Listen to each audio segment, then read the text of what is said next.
Hello, welcome to the Annex. My name is Kristen Rivera. I am here today and we are chatting with Aly of Magik Press, an artist who sells their work here at the Annex and does a lot of other things. Oh, yeah. So let's get into it. So maybe if you want to just start off, introduce yourself, let us know who you are, what you're about, that sort of thing. Okay. What's your art? What's my art? That's a big question for me because I'm an artist that I work over several different kind of medias. I like to say that it's based in photography and print. But recently, I've expanded into music and poetry and performance, and I'm an educator as well, which I really do consider as part of my art. So I started out as a visual artist, and then everything has just kind of grown from there. That's awesome. Yeah. Oh, and zines. Zines. That's my thing too. That's Magik Press makes zines. All things printed. Yes. All things printed. Would you say that, let's see, art was a big part of your childhood, or was it something that you kind of like stumbled into? How did it kind of happen for you?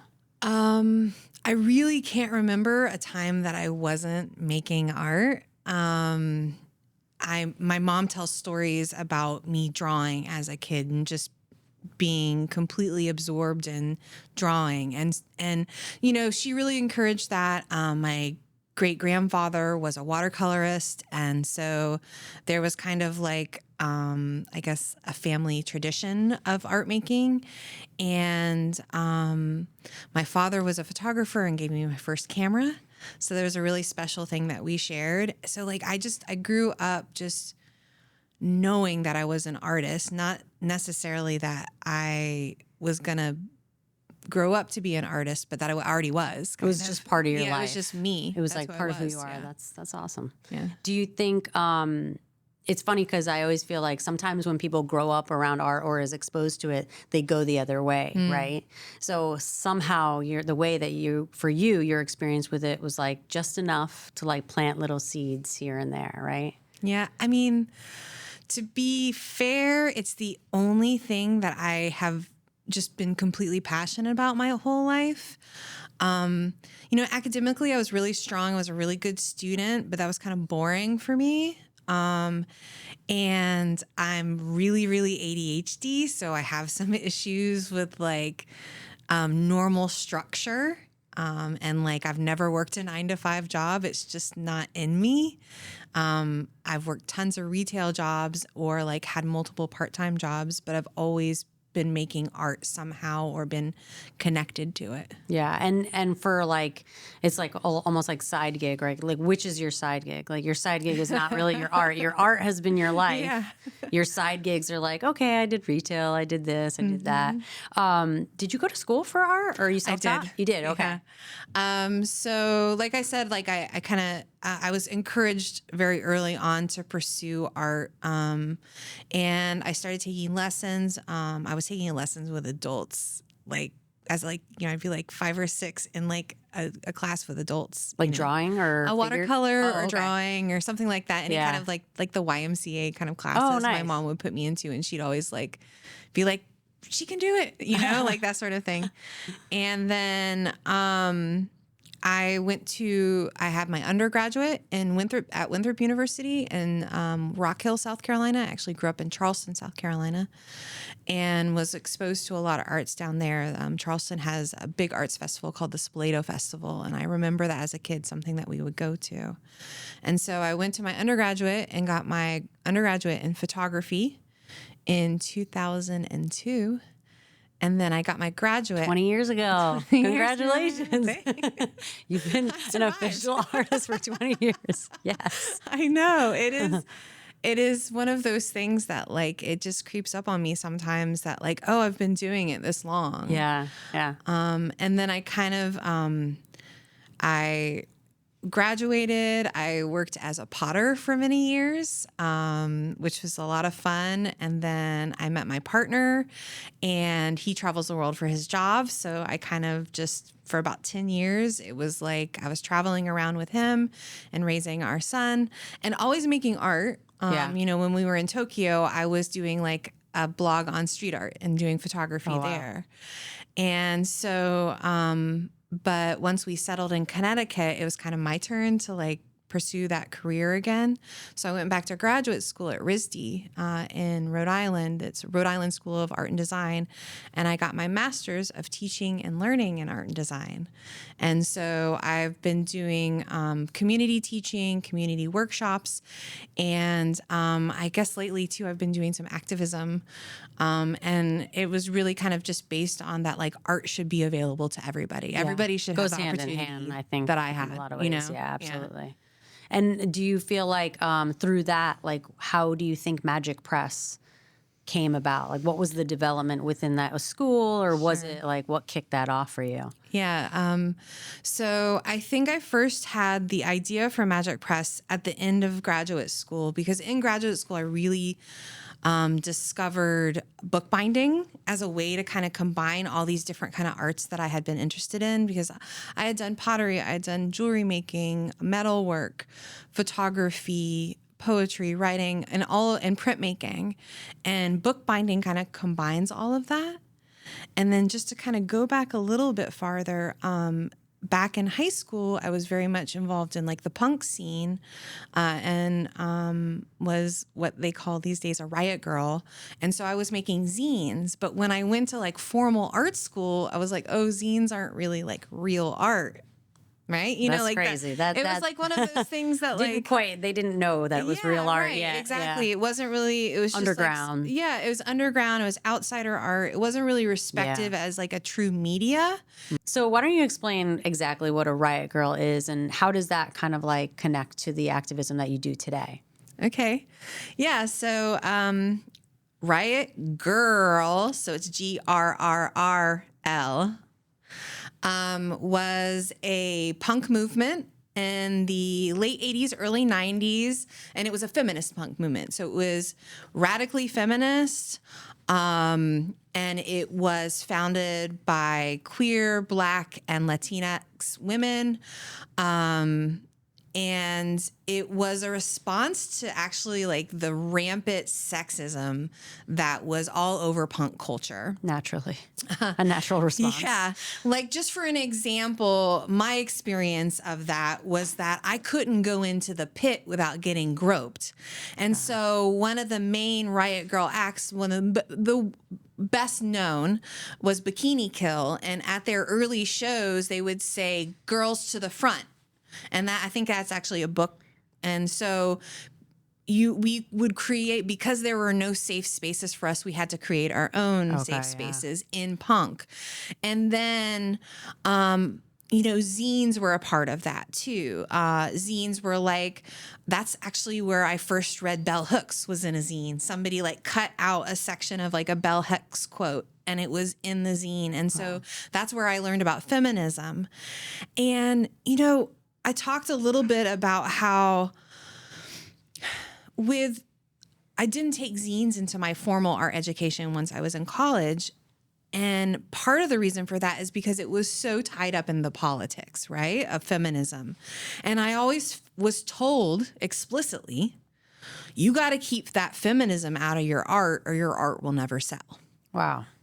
And like, I was told by multiple people that had to happen. Damn. And so my graduate work really, and my experience going to like graduate school as like a 30-year-old who kind of like knew myself a little bit more. And I remember I was filling out my application, and I said to a mentor of mine, I don't know if I should talk about the feminism stuff so much. It might hurt my application. And she said to me, "You've got to. That's who you are." She was like, you can't hide that. Can't hold that out. Right? Yeah. And that was like the first kind of step of me being like, oh, I don't have to separate that actually. I don't have to separate the politics from my art, because that would be like separating some of myself out of it, right? And so it was doing a disservice to myself and to the art that I was making. And I think like the integration of zines and kind of riot girl culture and feminist culture, and not just feminist, but queer intersectional feminism, which recognizes that my oppression is tied up with everybody's oppression. And the way I kind of put that into action, the way my praxis as a feminist is teaching art. And particularly teaching zines and teaching art in a really accessible, community-based way. That's your tool. Yeah. And then, just kind of fell into it of advocating for the rights of artists, because our rights are stomped on over. You've experienced this, where your art is not valued, where people ask you to do things for free all the time. Yeah. And then if you ask for compensation, even just like the basest, most fair compensation, you can get blacklisted for that. Right. Well, everybody's like gunning to get experience, and so they'll find somebody else who will do it. Sure. And so what I'd love to create is a community like where we take care of each other. And that's why I love working with the Annex and why I like collaborating with other artists, is that this kind of cis heteronormative framework of like the lone genius, somebody like Picasso or, name a few famous artists, right? There's this idea that they kind of were born as this genius, and it's not true. It's not true at all.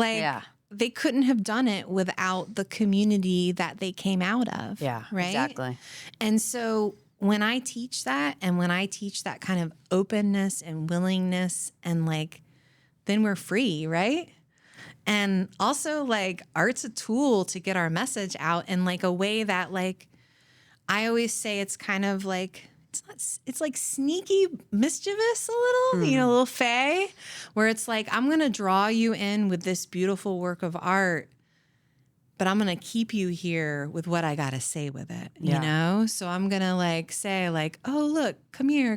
This is look at this beauty. Look at this, photograph. But then you're going to look at it and you're going to realize, oh, well, this is actually telling me a story. Yeah. Right.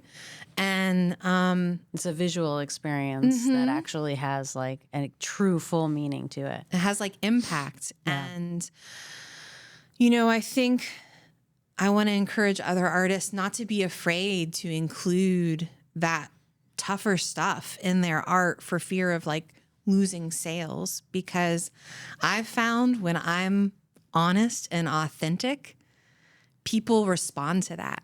Yeah. And it's when I'm holding it back that I find people hold back too.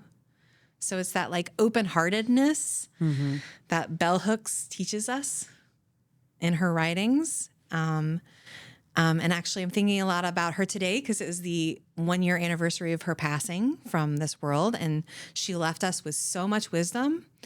And so, that open-heartedness is, I can apply that to my art, and my art is better for it. My community is better for it. And that's why, I don't know, that's why I do it.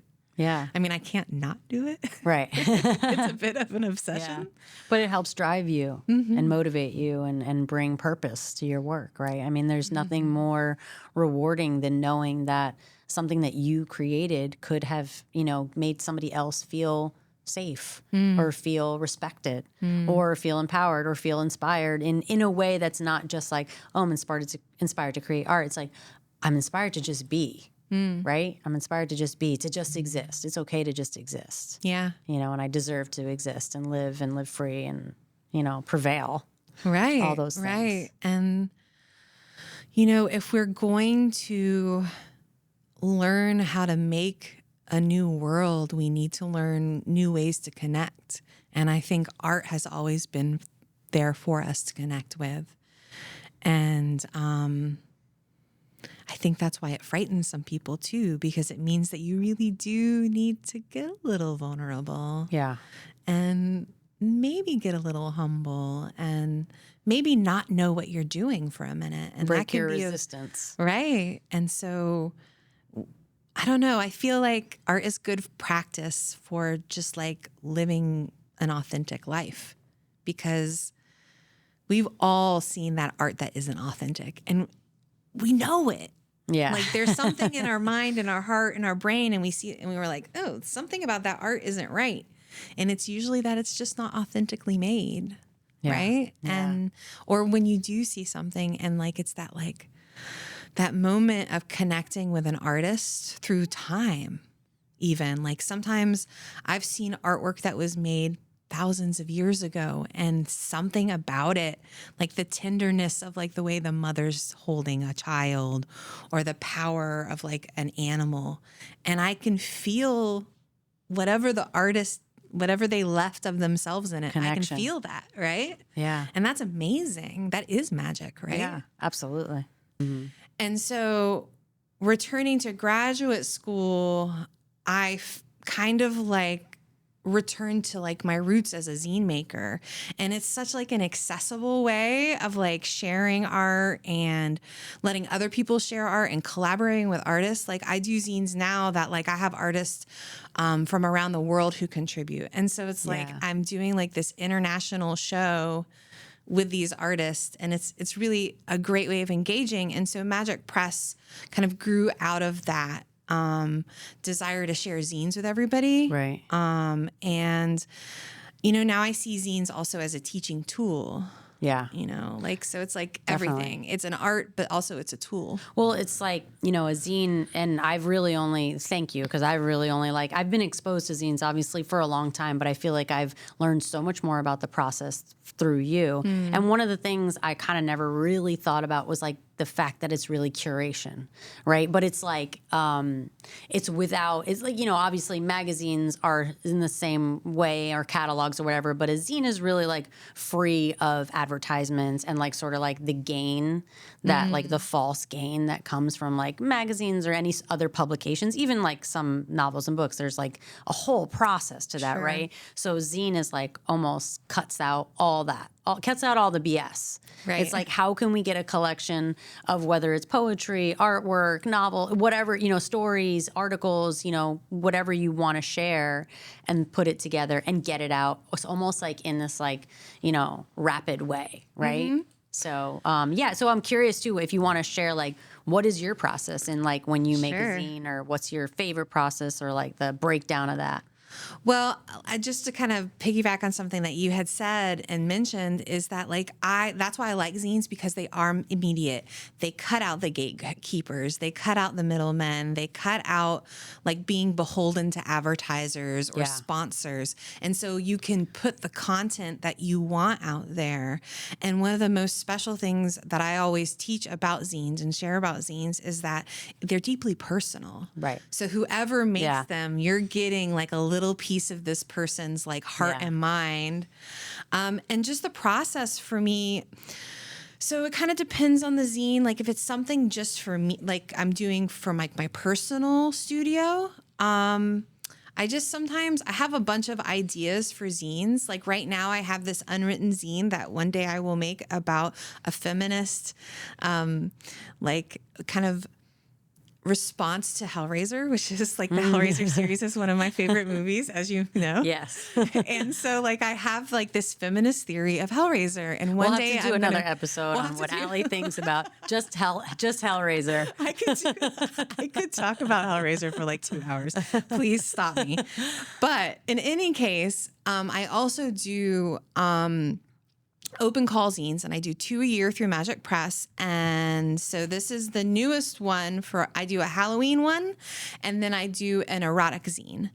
And so the Halloween one I just published. This will be the 7th year of publishing, which is, I was kind of like, oh, has it been that long? And it has. And it's called Creature Feature. And so every year I do a new theme, and it's a title theme. And, for the first year, I had a filmmaker contribute. So that's kind of why we went with the Creature Feature. And you contributed also. I did. And so it was scary. well, I'm so glad you did. It fit so well. And, you know, for my group zines, they are usually fundraisers, because that is also another kind of way zines kind of work with kind of radical politics is that often they're fundraisers for other things. So Creature Feature always goes to Safe Futures, which is a domestic violence shelter, because October is also Domestic Violence Awareness Month. Oh, nice. And so I do a call out usually about 2 months before the zine. I'm going to start laying it out. And I just do an open call, and I kind of just share that on social media. I share it in like groups that I attend, and just wait for the work to come in. And then that's the fun part for me. That's my favorite part, because I get work, like I said, from artists from England, Scotland, Japan. I think I've gotten a few from New Zealand, and there's a zine maker from Belgium that I work with. And so I get work from everybody. And so I call for writing and for visual art. And inevitably, I always get 2 artists that make work that don't know each other. And their work just like fits perfectly together. And I just want to show an example of that in this scene. So I had an artist. So Alana sent this gorgeous print, right, of this like wolf moon. And then Jordan's poem was called Wolfman. Oh, nice. And so it was one of those things. Goes hand in hand. Neither one of these people knew each other before like being in the zine together, and it just works. And that's kind of like the beauty of it, is that a lot of times when I do open call, I don't look at any of the work until everything's in, and then I open everything all at once, and I get to see it kind of all together, and then the kind of layout starts already forming in my mind. Yeah, organically, I'm sure it happens a lot. It's interesting because it's like, in a way, it is sort of like this breakdown of like the basics of like advertising, right? So it's like that's where the foundation of it comes from, like putting together. It's like normally you would receive the poem and then, or the article, and be like, okay, we need artwork for this. Let's hire this artist to interpret this. But the fact that you just did it like so, like it's like the universe just aligns, and this is where it all comes together. Like that's always been the magic. Anytime I've been exposed to like other zines as well, it's the same thing. It's like there is this really pure like magic about it, right? This like innocent magic, you know. And I think it's really important. Do you feel like it's a lost art? Actually, I think zines are having a bit of a moment right now. We're going through another cycle. They had a moment in the 90s, and that's when I was introduced to them. And they were kind of born out of fanzines in the 60s. And then radical publishing, like Black Panthers publishing particularly, and Black women radicals publishing their own poetry, and a lot of zines were published because you couldn't find publishers to publish you, right? Right, yeah. Or in the instance of queer people publishing zines, it may have been illegal, right, in some cases, or still today it is. I know I started my erotic zine because I almost got kicked off Instagram a million times. And I knew a lot of queer artists, or a lot of sex workers, or other artists who make work that deals with the body. Kept getting flagged, still and getting then shunned. and I still am. I think right now I'm in jail because my private account got flagged, so my public account, it's a mess. But zines are like a way to kind of cut through all that, right? And that's what I really like about them, and I like to see how everybody's work talks to each other. And there is something about Magik Press in the way that I work as an artist that I'm very much like, let's just see what happens. Just let it happen. And creating just enough structure that people aren't, because people need a little structure, right? And I learned this as a teacher, like the blank page is one of the scariest things, right? But say you spill some tea or some ink onto that page, and now you can do a drawing. And in the same way, a zine, by just giving people a theme, like Creature Feature, then they're like, then they can respond to that. Right. Let them roll with it and see what happens, see what comes out. Or even some people are like, oh, I did something a few years ago that might work for that. And I'm like, give it to me. You know? And there's no wrong answer. It's like all about choices. Like that's what art is for me, is like, it's not a yes or no. It's not a right or wrong. It's like, this is the choice that you made. Right. And then dealing with what that choice leads to, and then the next choice. Right. And so for obviously zines, but also other printmaking that you do, what do you think is probably like your I was going to say like your favorite, but you know, like your kind of like, what do you feel like your two questions in one? All right. So what's one that you're like master, like you got this down, you can do it with your eyes closed. And what's one that you feel like you're kind of like still developing and like working through? Well, I mean, at this point, I'm a really skillful artist. Like I have a lot of skills that I've practiced like for decades, right? And so I feel really comfortable and confident behind the lens of a camera. Okay. Like I can, I Well, that feel was like really technically the first, one of the first things you did, right? Cameras. And the minute I picked up a camera, I started shooting self-portraits too. And so I love taking selfies. I actually have an entire private account on Instagram that is all selfies. Oh, wow. Because I had some issues, like once my account got bigger with the mess that is when you show your face on, you know. Yeah. But like for me, photography, I'm always going to call myself a photographer because I love light. Okay. Like even just now, like looking across at you, I'm watching how the light is reflecting on your glasses and the shadows. And I'm just fascinated by that. Yeah. And I'll never stop being fascinated by capturing light as it, you know, particularly as it hits other people. I love photographing people. Yeah. But at the same time, I always feel like I could improve.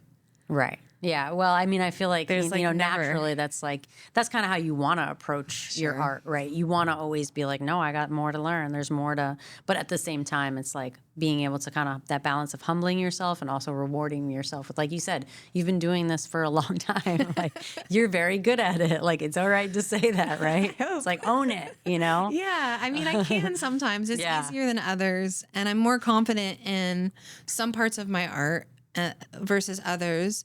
I mean, behind us, we've got cyanotype, which is kind of how I do photography now. I tend to shoot digitally or I have a land camera, which is an old Polaroid peel-off film camera. And so those are the only two. I use my phone or I use that camera. Those are the only two cameras left. And then I create digital negatives and make most of my prints with cyanotype, which is cyanotype. Here's my little our educator hat. Yeah, let's dive into cyanotype. We're wearing it. We've got it showing here. Cyanotype. I made a zine about it. The 1, 2, 3s in cyanotype. So like that is really... I would say that is the medium that I've been using for 20 plus years because I started using it. That's what my undergraduate senior thesis was on, alternative process, which is what cyanotype is referred to. And it's just a process that's not silver paper, which is what you think of, most people think of in like the old style black dark rooms where it prints black and white. That's a silver coating on paper. And so cyanotype is an alternative process that was discovered when they were trying to create Prussian blue. And so it's two iron salts that you mix together. And when you mix them together, they become light sensitive. And so the photograph was born. And I love the color of it too, because blue, I don't know if you can tell, It's very vibrant. all blue. It's super vibrant. Yeah. It's very vibrant. And there's something almost like spiritual about that color too, I think. Yeah, I agree. Yeah. And I think too, it's like cyanotype, the process, and I've learned, again, so much from experimenting with you. And so we basically came together. One of the things that you had shared, and it's funny because there was talks of like collaborating throughout the last like couple of years. Mm-hmm. And one of the things we wanted to do was, so I obviously make clothes and design, and it was kind of like, how can we combine forces, right? So can we print fabric? I mean, at what point were you always experimenting with fabric, or were you mostly printing cyanotype on paper, or? Well, I started printing cyanotype on paper. And then when I moved to Hawaii in 2007, I think, and my son was an infant. And so I couldn't do photography any other way. I was staying at home. I was breastfeeding. I couldn't be around any of these like harsh photochemicals. So if I wanted to make photography, I had to do it in a safe way. Yeah. And I remembered cyanotype and I said, oh, it's Hawaii. I will have so much sun. Yeah. This is perfect, right? And that's when I started experimenting on fabric, because I would go to the thrift stores and buy like really nice men's like cotton shirts, like Brooks Brothers shirts that were these like super fine linens. And I started printing there. And because the sun in Hawaii was so intense, I could print onto fabric, because fabric needs a little bit more of an intense like burn. Yep. And what I really love about cyanotype is that you can get off the paper, right? Yeah. Is that I can print on any kind of natural fiber. I've even seen artists that can print on stone, which I find fascinating. That's really cool. There's this artist I follow who does cyanotypes on glass, which is a slightly different process. You have to use gelatin and coat the glass, but it has that kind of like, I'm never going to get bored with it. Yeah. Yeah. Because there's always something to learn and to discover. And there's something really simple about it, you know, too. We had a couple of workshops here where we were literally outside, had everything set up, and people were able to interact with the process of laying the fabric out. And obviously you have to prep the fabric with the chemicals, right? And then, you know, laying flowers or photo transfers, you know, that experimenting with that, I think too, it just feels really like it's simple, but it feels very natural. You know, it's like, okay, we're going to make this like collage, but it's out of flowers and, you know, things you're familiar with.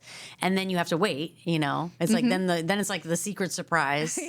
You know, it's like putting the little sponge dinosaur in the water and watching it grow. You know, it's like, okay, then we're going to rinse it. Then we're going to do this. It's like each step is super rewarding. And then when you see it and the imprint, so like some of the fabric that we used ferns, we used all sorts of flowers. We ended up using lace, which was really magical. But it was a great learning process, because it was like, okay, well, even no matter what we got, there's one shirt that it didn't really take the print, the pink fabric, it didn't have enough, I guess, fiber or like cotton, right? The cotton blend was off, but it still was this sort of like magical piece, because what I took it and chopped it up and turned it into a little blouse. It was like this perfect sort of like meeting of like, okay, so we have this fabric, and I've always wanted to like, you know, I guess fabricate, you know, like come up with designs, and I do screen printing and that.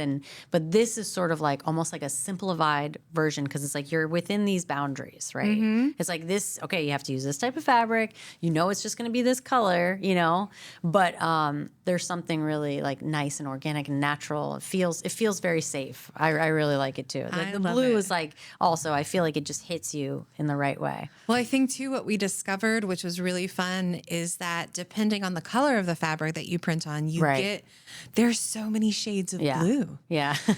Like blue has such a personality. If I could be in love with a color, maybe I'm in love with the color blue. I think so. And I'm a purple freak, so it's weird for me to like be able to veer off. So that's a big deal. To turn cyanotypes purple. We're gonna have to we're gonna have to do that for sure. Like I think we can do it. Yeah. And another thing about cyanotype and what you were kind of saying too is that it is magical. Yeah. Like so it goes from, and I'm not joking, it goes from about this color green. Or kind of like a yellowish tone of this green. And then it sits in the light and it kind of turns this like funky, like olive brown. It's slimy. It's kind of slimy. It's like swampy and slimy. Not feeling wise, but the look wise. It goes from slime green to swampy green. Right? And then you throw it in the water and it reacts, does that like chemistry thing, and it turns this brilliant blue. And I've used it to teach, I teach young people. And the most cynical teens will be like, whoa, you know? And that's the moment, that's why I love teaching art, is that moment with, whether it's young people or older people or everybody in between, it's that like the wonder. Right. Yeah. Yeah. And it's also too, I think, with a process like that. And even with photo, I think that's why a lot of people go to photography too, because there is sort of an instant reward, right? It's like whether you're printing photography or cyanotype, whatever it is, there is a reward. And sometimes that allows you to experiment as an artist. Whereas like if you're drawing or painting, there's a lot of pressure on you, right? So it's like it kind of takes that away. And like you had mentioned, it's almost like living in this space where it's like, let's just see what happens. It's like allowing yourself as an artist to just see what happens first is really important step.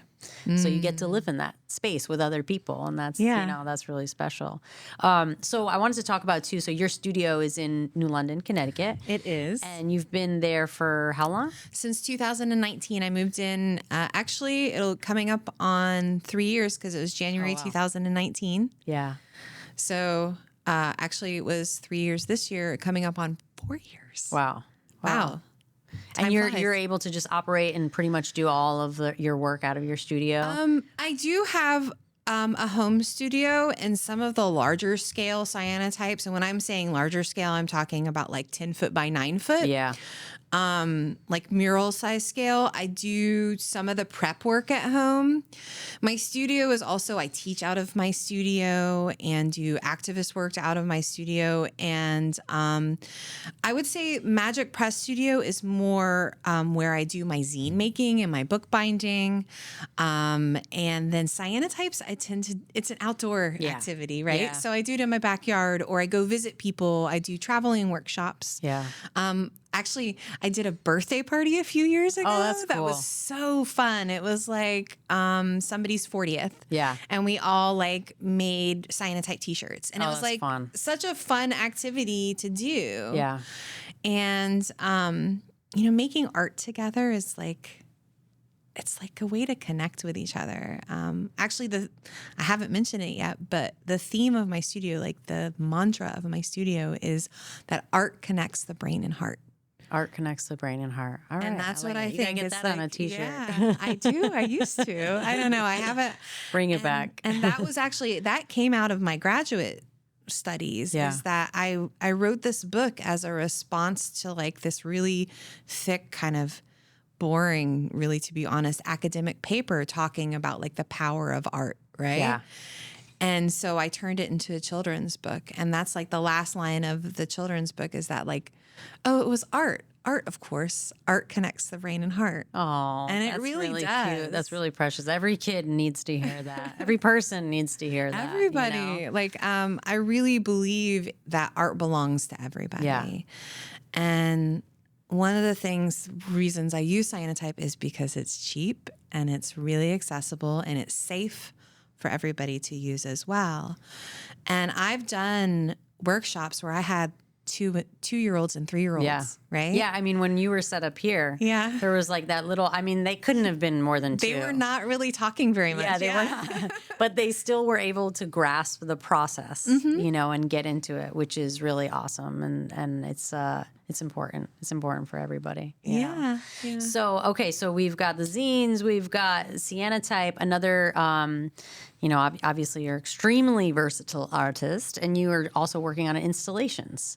Yeah. So you're working on one now, so you want to talk a little bit about that? Yeah. So that one's in process right now. I'm doing a installation at Warehouse 3 in New London, which is this really cool, funky new art space run by a guy named Anthony. And we've been having shows there, like music shows.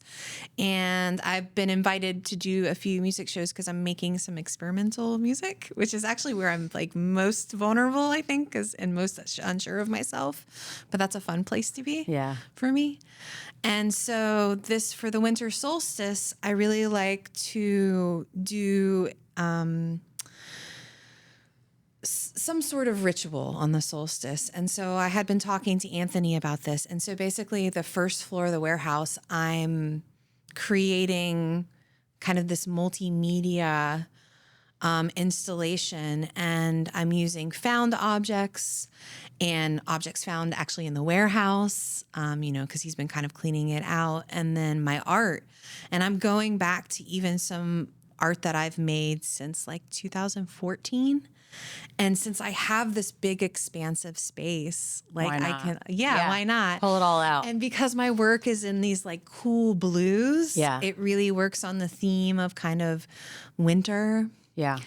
And, winter solstice is a time for us to be really reflective. It's a time to like be kind of cozy.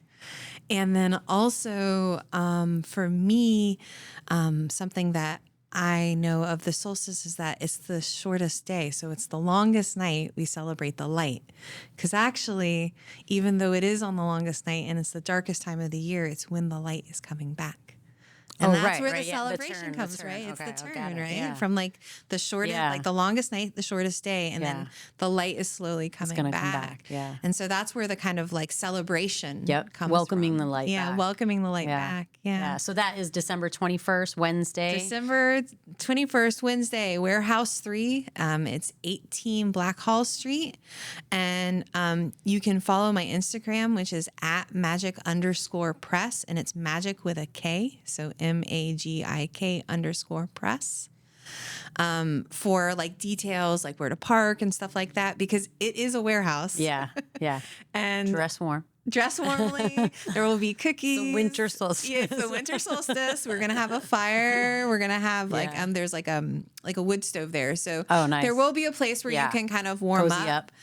And we're gonna have cookies and cocoa. I want it to be like very homey and comforting. And what I'm thinking about when I'm building this installation and like what my intention is it's the theme is kind of coming together, like a nest, like a crow's nest. Yeah.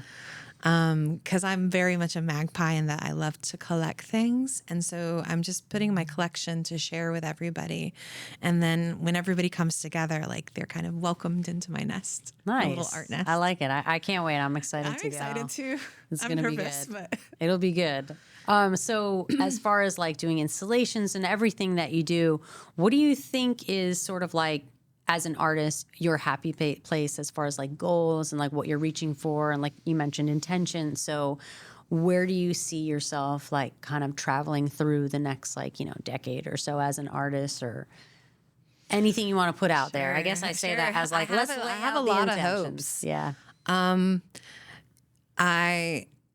I would love one day to have a youth press where it would be young people run and organized. And I just want to be the facilitator to give them the skills to express themselves and to print their own zines and print their own books and posters.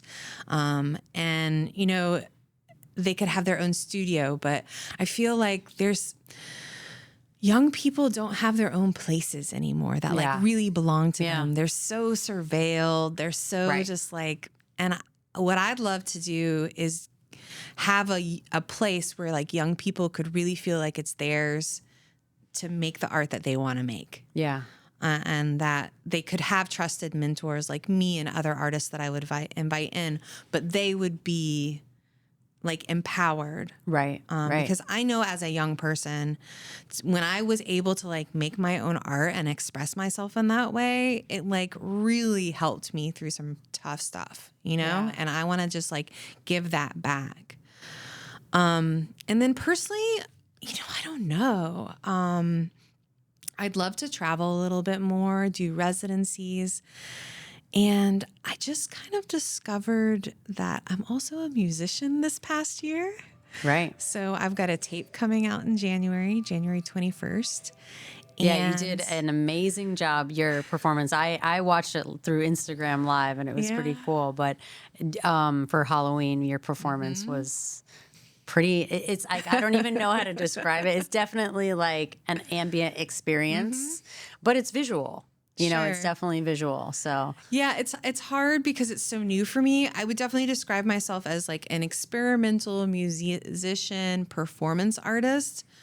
And the piece that you were talking about, because it was like the Halloween show and it was actually the performance for the release of Creature Feature, I really went over the top with it. Like I had like blood run, like I had like a double mask with like blood running down my mouth. Rad. It was amazing. Actually, I had so much fun. I actually said to my friends, I was like, I kind of want to wear blood around all the time. Yeah. Yeah. It made me feel very powerful. Yeah. You need just like that costume once a month, you know, like just bring it out. Halloween should happen once a month, honestly. But I would describe my, I use a lot of like loops and found sound and a little bit of voice work. And I don't want to like really be formal about it because I have so much formal training as a visual artist. And I really had to unlearn a lot of that. Yeah. I'm going into music more as like, I just want to make noise. And if people call it music, there it is. Right. And I'm just having fun with it, to be honest with you. I think that's really inspiring because I think a lot of times, you know, especially nowadays, it's like with social media and with everything, it's like everybody's so influenced to sort of like do things a certain way, right? To like take a certain path. And even like just the formula of music or writing a song or, you know, singing or whatever it is. And within art, we have those constraints too, right? So it's like allowing yourself to just completely break free of that and completely just be like, no, this is just going to be whatever it's going to be. Yeah. And then some, you know? I mean, it was honestly, it was such a gift to like discover this other way to express myself artistically. Yeah. And I really want to give a shout out to my friend Jeff Butler and Michael Sline, who both at the same time, they're like excellent musicians and they kind of just told me to go for it. Yeah. Right? They're rooting you on. Can I cuss on this? I don't know if I have, but like Michael said to me, we made a tape together and at the beginning of the tape, I was having a lot of self-doubt and he just said, fuck them. Yeah. And that's just something I've kept with me because like, I think one of the biggest challenges as an artist, no matter what kind of art you make, whether it's fashion, whether it's books, whether it's visual art, whether it's music, whatever it is that allowing yourself to be vulnerable. Yeah. Right? And truly like, vulnerable. Truly vulnerable. And like open. sharing this like really personal thing and people might not be nice about it. Right. Right? And actually like the truth is some people just are never going to be nice about it. Yeah. And you don't need them to be. You don't need that. You don't need anybody to be nice like, about your art. Yeah. You know, you just have to do it. I just have to make it. And then honestly, the people who need to find it often do, I've found, you know? And you find your audience. Yeah, right? We find each other. And one of the things too that, and just in the past few years that it's like, I love collaboration. And I think that's where our collaboration came from. And I have talked to so many fashion designers about making fabric for them because I've always felt like cyanotype would be such a cool way to make fabric. Yeah. And people are like, yeah, that sounds great. That sounds great. But you were the first designer that was like, hey, I got some fabric. Let me bring it to you. Let's just do it. Yeah. And that's the kind of like collaboration I love is that like, I'm just going to like plant seeds. Right. Yeah. Just like planting seeds everywhere. And honestly, too, I think with collaboration, one of the things I've learned is like knowing my limits of putting myself out there and when to trust the process. And like, because there are plenty of times when I've like collaborated with people and it just hasn't worked out or wanted to collaborate with people and it never happened or something, you know what I mean? Sure. Things didn't align. And I think, you know, first of all, we had some conversations and it was like enough for me to feel like, yeah. I think, you know, like I could see everything you've done and all like the hard work and like the passion that you had. And it felt like, you know, not like I was looking in the mirror, but sort of like this feels parallel to like the same way that I feel. So it was like, all right, this is safe. Like, I'm going to just do it. Like, you know, whatever. I'm going to give her the fabric and see what happens. You know, I'll make something out of nothing. Like, you know what I mean? And it kind of goes hand in hand with that pink fabric where it's like, it didn't work out. That's okay. That's part of our process, right? It's like, I'm going to make it into something either way. Regardless, I'm going to take this fabric. It's fabric at the end of the day. Somebody will be able to wear it. Right? Yeah. So yeah, that was such a joy. And I feel like too, it's like, as we've sort of like we've allowed ourselves space, and that's really important. The space to be like, okay, this might not work out. the space to be like, let's try this, let's try something new, and just like allowing that trust to happen, which is really important in collaboration and you know, feeling comfortable. So thank you for that. I'm excited to do more and see where that takes us. Yeah. I mean, home line coming next, Yeah, right? exactly. That's what we keep talking I know. about. I know the process. It's like really what we need is like a whole weekend where it's like, okay, we're going to print fabric. Just 'Cause print it is so much like, yardage. Yeah, exactly. Just like fully take it out. But that's also, you know, one of those things you learn as you do it. It's like I feel like we learned so much from the workshop here. It was like we only gave ourselves like 3 hours. I was like, okay, we need like 8 hours, yes. you know, which is beautiful. And, you know, you kind of touched on a couple of things. And one of the things we always try to make sure that, you know, we talk about in you know, doing these Annex artist chats that we're doing here. What do you think is like sort of like the proper advice to hand out to people that are, you know, maybe young people, but also artists of all ages and backgrounds that are just starting out? Like what should they hear? What should they know that's sort of like, you know, it's okay, or, you know, anything to kind of like help them get through? Because I know it is a struggle, and there are so many times when it's just easier to not. It's some, in a lot of ways, it's like, you know, yeah, my house would look a lot nicer if I wasn't an artist, because I would pay a lot more attention to other things. I would invest in those things. But I guess it's like, you know, what's the advice for those people that are kind of like on the verge of taking that leap or having trouble? First of all, claim it. If you make art, you're an artist. Even if nobody ever sees your art. That's one of the hardest things to do. You got to claim that. That's hard. That is my first kind of suggestion. And then after that, if you're claiming that, that means you got to be responsible. And you got to be responsible to yourself to make time for your work. And you have to be responsible to community, that the work that you're making is contributing to community and not like consuming off the community or appropriate, you know? Yeah. Because we like to think it would be great if we lived in a utopia where art was apolitical, but it's not. Yeah. It is affected by all the things that affects every part, right? So that just moving with awareness. And I just practically, like I'm a Capricorn, so I'm real practical. Do it every day. Like make time for it if you can every day. And that it could be 2 minutes that you just kind of doodle on paper. You're just giving yourself that space to make art. There's like regular things that you can do to kind of just, if your art is drawing, then so drawing is just a skill. It's not like some of us have like a better talent for it. So you draw every day, right? And draw with different things. So if you're used to drawing digitally, maybe pick up a pencil. If you're used to drawing more with pen and ink, maybe draw with a digital screen, right? So Yeah. like, and move back between experiment, right? And I don't know, it's be prepared to be undervalued. I mean, Yeah. and Well, it's acceptance. it's accepting right? that. It's like, accepting in a way, that, it's like it is. And I think a lot of arts in general and industries and music industry and acting and dance, it's like there is a power in accepting rejection. You know, the sooner you accept rejection, the better you are going to be when you go on a audition, or when you apply for, you know, to be in a show or anything. You know, like the sooner you accept that, you can move forward. I agree. And accepting failure too, that like actually one of the strengths of art is that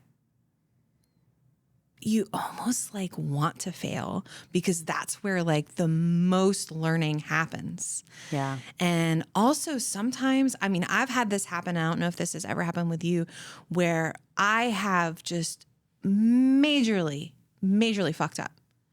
But then something amazing happens because of that. And so then the like magic to make it art is being able to like repeat that, like repeat the mistake and like, or embrace the failure. Yeah. And I mean, that's a good lesson for everybody. That's a good lesson I got to learn. Yeah. I have to learn it every single time. It's true. Because it's that fear of failing that keeps me from like making that mark on the page. And so when I can like let go of that fear of failing, then I'm free. And I think too, it's like, it also leads into like, you know, people will say like a lot of times, oh, if you didn't go to school, you're self-taught, right? But it's like really like everybody's self-taught. So ultimately it's like being okay with teaching yourself and just like, yeah, like tripping and getting back up and trying again. Or yeah, I mean, absolutely. I mean, with sewing and being self-taught as somebody who sews, it's definitely like, there's things where people would ask me to do. I'm like, yeah, I can do that. You know, sure. I mean, nowadays we have like YouTube University, so we can look up everything. But, you know, for the most part, you still have to be able to get it done. You know, just because you're like, you go to school or you watch somebody do it, you still have to follow that action through. So like you're saying, it's like absolutely failure is 100%. It's like, it's okay. It's important. And, you know, like do it again. Yeah. And like, embrace it. If you're at the beginning, use cheap materials because then failure doesn't hurt as bad. Yeah. Right. So That's like smart. if I'm failing on like notebook paper, that is a lot easier for me to do than on like a $5 piece of printmaking paper. Right. Right. And then all those failures on that like notebook paper, then I can be a little bit more confident when I have that very gorgeous piece of paper in front of me, and I can be a little bit less afraid. And I'm not like, honestly, like I said, I've been making art. I think I did my first show when I was 16. I'm 42. So I'm bad at math. That's why I'm an artist. Right? 24 years. 24 years. So 24 years of being a quote unquote professional artist. Or a working artist, and I still like not quote unquote. You are a professional artist. Own it. She got to take her own advice. Claiming it. But yeah, like being a professional artist and doing countless shows, I still freak out. Yeah, it's like part of the process, and kind of being able to get like freaking out, feeling the freak out. Feeling vulnerable, feeling overwhelmed, and then like breathing through it, working through it, talking to my friends about it, right? Talking to other artists and having my friends remind me like, you've been through this before, you can do it. Like my partner's like, okay, it's freak out o'clock. Yeah, you know? absolutely. I know. Mine too. He's been through it with me. Used to like, stop stressing out. It's okay. You don't need to stress out. It's like, yeah, but I kind of need to stress out. It's like each one of those moments becomes important, right? Because I think, you know, part of it is like allowing that space to be present in that space, because the stress is like, there is a healthy amount of anxiety. It's okay to be a little bit anxious or a little bit stressed out, because that's what's going to kind of move you and bounce you around to get you to that point of like accomplishment, right? Or elevate you to that next level of like feeling gratitude or whatever your next step is. So that's really great advice. It's like just like, it's okay. Like art is about feeling. You should feel all your feelings. And it's just like being able to manage that. And also, you know what? We cannot do this on our own. That is something too often people think like, I've got to be this lone genius over in my studio coming up with like the best idea that the world has ever seen. And that is not how art works at all. As we know, that like art is like talking with your friends about it, sharing it, like bouncing off ideas, failing together sometimes, succeeding together. And really like, it's just that like that community. Human connection. Yeah, human connection, surrounding yourself with people who really want to see you succeed. Absolutely. Right? And who don't tease you about being a starving artist, because that joke is so old. Yeah. I do. It's interesting too. It's like when you think about it, and it's like you go back and you're like, you do remember those moments where that was the projection and that was the labeling of what you were doing. And I think in some instances that's also okay, because, you know, you do need to be kind of humbled, and you do kind of, it's almost like proof that you really want it. Because if some people are telling you that, your friends or whoever is telling you that, and you still want to be an artist, like that takes a lot of like gull, you know, like to go out there and be like, yeah, no, I still want to do this. I'm crazy, but that's okay. You can think whatever you want, you know? I'm having fun, you know, Right. like I like, it keeps me really young at heart. And particularly with the past few years we've had, like as a world, my art community and just my own art practice has really kept me as sane as can be, right? Yeah. And like, it's such a gift. And I'm just grateful, really. Like this whole discovery of music, I'm 40 freaking 2, and I'm discovering a completely new way to make art. And that's exciting. Yeah, absolutely. Like, I'm not stuck where I am. And I feel like when people don't have art in their lives, it's a lot easier to get stuck. Well, you know, it's interesting too, because I feel like in the pandemic, a lot of people were like almost reflective and pushed into art. You know, it's like people that were just working their typical 9 to 5, not like thinking about like hobbies or anything like that. All of a sudden, they were able to sort of discover these hobbies or discover these talents that they had. And, you know, you hear stories of some people who started little businesses and now that's all they're doing is making jewelry or making cakes or whatever it is. And other people, once the pandemic kind of like died down, sort of went back into that. But I think even if they just did it for a year, they still had that gift of knowing, hey, if I wanted to do this, I could actually do it. You know, Right. and I think that in itself is really valuable. It's really valuable because then now all of those people have a greater value for other artists in their community. So that's a gift for all of us. You know, it's like and this kind of brings us around to our last topic that I want to touch on is the Annex. Sure. And we kind of came out of, I mean, we were sort of in existence in other ways throughout the last, 15 years. But the Annex really bloomed out of the pandemic, and bringing you into involvement with us has been such a gift. And we're so like thankful to have you, and be part of it. What do you feel like the Annex is kind of like meant or symbolizes, or what's your thoughts on the Annex? Oh, well, like, first of all, I would love to thank you guys for what you've done, because there's so much work that goes into it that really is invisible to make it what it is. But for me, the Annex, what I love the most about it is that it's artist for artist, right? So it's artists creating what we want to see, because it's tough out there right now to be a working artist, because a lot of these art spaces don't have our best interest in mind. They're more concerned with donors or their boards, or unfortunately, there's some people who are out there to exploit artists, right? Yeah. And so the Annex for me has been like really a dream, because I don't have the ability to really organize this whole thing myself, but coming together with other artists who we've all kind of been through it.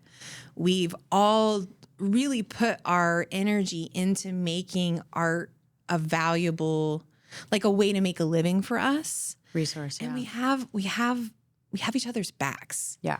And that's really important. But then also, like, we get to have fun together. And, collaborations like ours come out of it, is because we get to see each other. And it's been really great, actually, too, being part of the Annex, to see other artists come in at different stages of their careers and being able to help each other out in that way and share the resources that I already have. Right? Yeah. Oh, absolutely. And leaning off of each other. Right. Yeah. And so that's like where the kind of like the community comes in, and the like collaboration, not just artistically, but like to create a safe space for artists to be ourselves.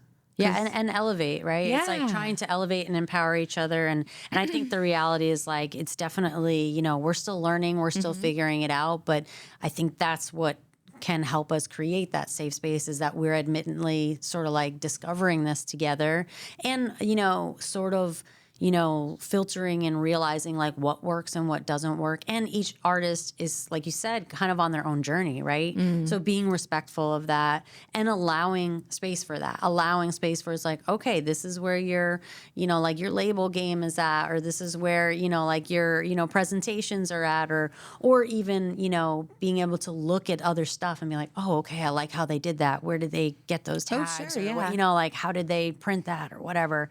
So yeah, I think it's fantastic, and I love it, obviously, because I pour my heart and soul into it. But Well, it's you can nice almost to think hear. about this is like your work of art. I mean, Right, yeah.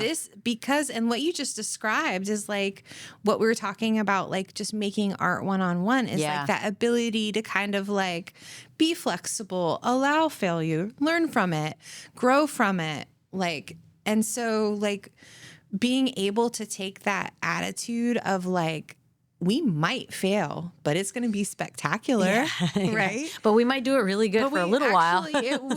Well, and like being able to accept that there's going to be up times and down times. Yeah. And honestly, like the flexibility and I mean, besides the camaraderie, and it's so much easier to make a mistake with your friends than it is by yourself. Yeah. I think sometimes. Yeah, I think so. And I'd love to see the Annex grow into like a space too where artists can gather and share more resources with each other. Definitely. Maybe in almost a little bit more of a formal way, like where like we could like get together and like people who are really good at those, like they're kind of Bounce branding ideas. and like, and even just like, I feel sometimes like we need a support group with each other. Yeah. Just to like be like, I think so.